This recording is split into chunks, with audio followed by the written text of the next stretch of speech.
Hello everyone, welcome back to Engineers, welcome back to once again. Grammar, আপনি IELTS writing বলেন অথবা speaking বলেন আপনার জন্য খুব ইম্পর্টেন্ট। কারণ আমরা সবাই জানি চারটা যে মার্কিং ক্রাইটেরিয়া হচ্ছে তার মধ্যে গ্রামার হচ্ছে অন্যতম। স্পিকিংকে 25% অ্যান্ড রাইটিংয়ে 25% আপনার শুধু গ্রামারে কেয়ার করতেছে। এই লেসনে, আজকের লেসনে আমরা শিখব, আমরা জানবো IELTS রাইটিং টাস্ক 1-এ কমন 5টা গ্রামার মিস্টেক্স IELTS স্টুডেন্টরা ফ্রিকুয়েন্টলি করেন। So let's dive into the lesson. তাহলে এই 5টা গ্রামার মিস্টেকগুলো আমরা কি কি, যে নাম্বার 1, তো খালি চোখে যদি আমরা দেখি তাহলে মনে হবে এই সেন্টেন্সে কোথাও কিন্তু বল নাই। The number of students have increased, বলটা হচ্ছে কি আমাদের বাড়বে। খুবই ইম্পর্টেন্ট। এটা শুধু আমাদের রাইটিং টাস্ক 1 না, স্পিকিং অ্যান্ড রাইটিং টাস্ক 2তেও লাগবে। তাহলে সাবজেক্ট হচ্ছে মূলত এখানে দ্য নাম্বার। মনে রাখবো আমরা দ্য নাম্বার অফ সবসময় সিঙ্গুলার ভার্ব নেবে, the number of singular verb, আর a number of plural verb. এটা আমাদের মাথায় রাখতে হবে। কিন্তু তাদের পরে নাউনটা আবার প্লুরাল হবে। তো স্টুডেন্টরা কিন্তু ওই স্টুডেন্টসের কারণে এখানে হ্যাভ দিয়ে দেন, কিন্তু কারেক্ট আনসার কি হবে? হ্যাজ। তাহলে আমরা যেটা শিখলাম, দ্য নাম্বার অফ সবসময় কি করবে? সিঙ্গুলার ভার্ব নেবে, singular verb, subject plural but verb singular. এটার পরে যে নাউনটা বসবে, এই যে দেখেন এটা আবার ঠিকই কিন্তু প্লুরাল হবে। তাহলে the number of students has increased, এখানে যদি আমরা হ্যাভ দিয়ে দেই অথবা ওয়াজ না দিয়ে যদি আমরা পাস্টে ওয়্যার দিয়ে দেই অথবা আমরা যদি ইজ না ইউজ করে আর ইউজ করে ফেলি, উভয় ক্ষেত্রে আমাদের সব ক্ষেত্রেই ভুল হবে। নাম্বার 2, এইটা দেখা যায় স্টুডেন্ট আমাদের লিখতে গিয়ে টেন্স গুলাই ফেলে। দেখেন দ্য ফ্যামিলি স্পেন্ড, এটা দুই দিক দিয়ে বল। স্টুডেন্টরা যদি প্রেজেন্টে, এটা মূলত হচ্ছে আমি আমার টিচিং এক্সপিরিয়েন্স ধরে নেন 6 থেকে 7 বছর ধরে IELTS যে এক্সপিরিয়েন্স বা স্টুডেন্ট পড়াচ্ছি, এই ভুলগুলো দেখা যায় common. This are the mistakes. Writing task 1 বলেন অথবা 2 বলেন, এই জায়গাগুলোতে স্টুডেন্টরা প্রচুর ভুল করতেছে। এখানে ক্লিয়ারলি লিখে আছে 2010, তাহলে এটা তো কোন টেন্স? Past tense. সাল যেহেতু উল্লেখ করা আছে, এটা স্পেসিফিক ইয়ার, তাহলে অবশ্যই আমাদের এটা পাস্ট ইনডেফিনিট ইউজ করতে হবে। তাহলে যে ভুলটা হয়, দ্য ফ্যামিলি স্পেন্ড, এটা ভার্বের মূল ফর্ম, এটা হবে spend. The family spend 20% of total income on food in 2010। তাহলে যখন আমাদের গ্রাফ অথবা পাই অথবা বার যাই বলেন আপনি, যখন এইটা পাস্ট টেন্স থাকবে, আমাদের ভার্বগুলো কি করতে হবে? পাস্ট টেন্স ইউজ করতে হবে, সিম্পল পাস্ট অথবা পাস্ট ইনডেফিনিট।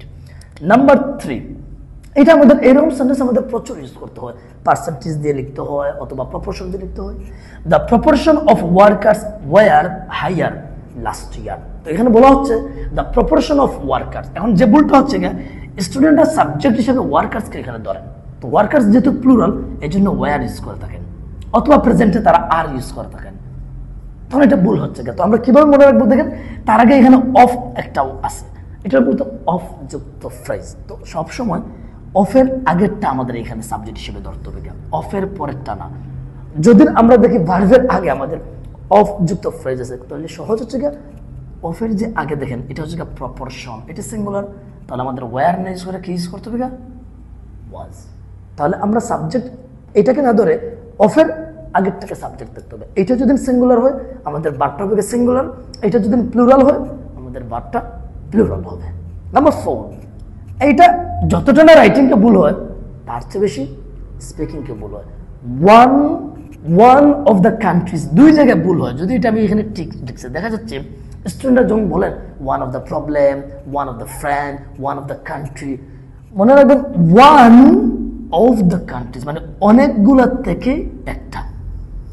এজন্য এখানে সবসময় প্লুরাল নাউন হবে। ওয়ান অফের পরে অনেকটা ওই দ্য নাম্বার অফের মতনই, ওয়ান অফের পরে নাউনটা প্লুরাল নাউন হবে এবং তার ভার্বটা একটু আগে আমি যেটা বলছিলাম ওইভাবেই মনে রাখা যায়। এই যে দেখেন অফ, তো অফের আগে এখানে তো ওয়ান, এটা সিঙ্গুলার না, তাহলে এখানে হ্যাভ হবে নাকি এখানে হ্যাজ হবে? ডেফিনেটলি হ্যাজ হবে। তাহলে এই দুইটা তো আমরা একই গ্রুপে নিতে পারি। অফের আগেরটাকে আমরা সাবজেক্ট দেখবো। এখানে অফের আগে প্রপোর্শন সিঙ্গুলার, এখানে সিঙ্গুলার ভার্ব ওয়াজ আসবে। এখানে অফের আগে হচ্ছে যে আমাদের ওয়ান, তাহলে এখানে হ্যাভ না হয় আমাদের কি আসবে? হ্যাজ। তাহলে আমরা যেটা মনে রাখবো, ওয়ান অফ দ্যার পরে নাউনটা হবে প্লুরাল, ভার্বটা হবে সিঙ্গুলার। খুবই ইম্পর্টেন্ট রাইটিং এর জন্য, স্পিকিং এর জন্য। Last but not the least, the income of the family was dropped. একটা কমন দেখা যায় স্টুডেন্টরা মানে প্যাসিভটা ক্লিয়ার না জানার কারণে রাইটিং টাস্ক মানে সবসময় একটা টু বি ভার্ব নিয়ে আসা অপ্রয়োজনীয়, আননেসেসারি। ঠিক আছে, ওই যে ক্রিকেটের কমেন্টারি শামীম চৌধুরীর মতন আননেসেসারি শট, তো এটা হচ্ছে unnecessary to be verb. So the income of the family এখানে ওয়াজ ড্রপ না, জাস্ট ড্রপড। এখানে এইটা প্যাসিভ।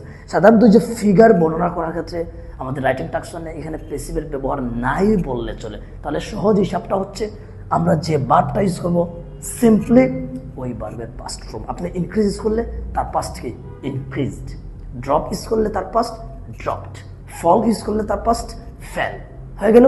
স্পেন্ড ইউজ করলে মানে জাস্ট আপনি যখন কি ইনক্রিজ, ডিক্রিজ, ড্রপ, ফল এগুলোর ক্ষেত্রে আপনি কি করতে, এটা প্যাসিভের কোনো প্রয়োজন পড়ে না, এটা প্যাসিভ না। তাহলে এখানে কেন টু বি ভার্বটা আসবে? জাস্ট সিম্পলি আমরা কি মেইন ভার্বটা ইউজ করবো এবং ওইটার পাস্ট ফর্ম। তাহলে আমি এগুলো আবার রিক্যাপ করতেছি, খুবই effective and useful lesson IELTS এর জন্য। তাহলে প্রথমটা হচ্ছে দ্য নাম্বার অফ, এরপরে ভার্বটা হবে আমাদের সিঙ্গুলার, তার নাউনটা হচ্ছে প্লুরাল, আর সাথে আরেকটা এ নাম্বার অফ, এইটার পরে আবার নাউনটাও প্লুরাল, ভার্বটাও প্লুরাল। এইভাবে এক্সাম্পল দিতে পারে, a number of students are there, a number of students are there, noun plural, verb plural, আর the number of students is there. Clear? Okay, এটা হচ্ছে মূলত যেহেতু আমাদের ইয়ার দেওয়া থাকবে, যখন পাস্ট টেন্সে থাকবে আমাদের ভার্বটা অবশ্যই পাস্ট টেন্সে ইউজ করতে হবে। এরপর দুইটা নাম্বার 3 and 4 অফের আগেরটাকেই আমরা সাবজেক্ট হিসেবে ধরবো সহজে মনে রাখার জন্য। অফের আগেরটা, এখন এটা যদি আমাদের সিঙ্গুলার হয় ভার্বটা সিঙ্গুলার, প্লুরাল হলে ভার্বটা প্লুরাল। দ্য লাস্ট ওয়ান, এটা প্যাসিভ, মানে প্যাসিভটা ইউজ করা ঠিক হচ্ছে না।